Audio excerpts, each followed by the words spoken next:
आपल्यासोबत भाजपचे आमदार प्रवीण दटके आहेत. काय सांगाल, आता ग्रामीण भागातील बिबटे शहरात घुसू लागले आणि या संदर्भात आपली मागणी पण आपण सुद्धा निधी या सगळ्या विषयात दिलेली आहे. कसं बघता, कारण की यंत्रणेच्या सगळ्या याच्यात दोष दिसून येत आहे. नाही, ती मी 28 लाखाचं एक व्हेकल दिलं होतं. त्यात काही इन्स्ट्रुमेंट किंवा या अशा गोष्टींकरता ते कामी आलं पाहिजे. कारण तेव्हा मी विधान परिषदेचा आमदार होतो. तिथे जी NGO काम करते, आमच्याकडे एक सुंदर रेस्क्यू सेंटर आहे सेमिनल्स. सगळ्या NGOनी ते नीट ठेवलं आहे. पण काल मला पत्रकारांकडनं कळलं की ती गाडी पण बंद होती.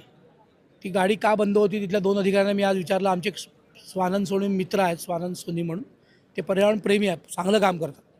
त्यांनी माहिती घेतली तर निष्काळजीपणा, फक्त निष्काळजीपणा, टोलवाटोलवी, कागदपत्रांचा खेळ खेळणे या धंद्यात ती गाडी बंद होती. कालच त्यांनी ती दुरुस्त करायला टाकली अशी माहिती पण माझ्याकडे आहे.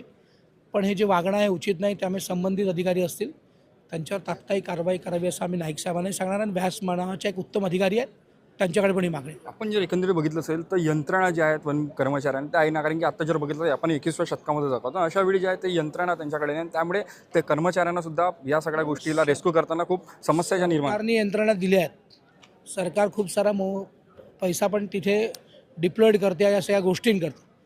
पण त्याचं कार्यान्वयन ज्यांना करायचं आहे, शेवटी गाडी नीट राहिली पाहिजे. हे काही वनमंत्र्याचं काम नाही ना, संबंधित कर्मचाऱ्याचं काम आहे. त्याचा ब्रेक शू, त्याची क्लच प्लेट नीट राहिली पाहिजे, वनमंत्र्याचं काम आहे का?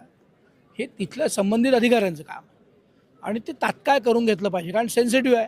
अनेक ठिकाणी बिबटे चालले आहेत. नागपूर शहरात येऊन गेला, पारडी पुणापूरपर्यंत येऊन गेला. वाघाचं मध्ये आपल्या मला असं वाटते गोऱ्हाडाच्या बाजूला काहीतरी दर्शन झालं होतं. त्यामुळे जर संवेदनशीलता मरून गेली असेल तर हे निर्णय होतील.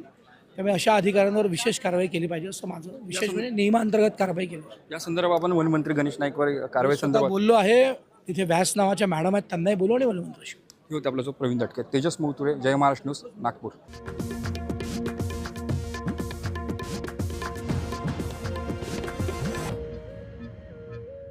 रोहितजी, खरं तर आज 293 अन्वे शेतकऱ्यांच्या झालेल्या अतिवृष्टीमुळे नुकसानाबाबत आज चर्चा होणार आहे. काय नेमकी सरकार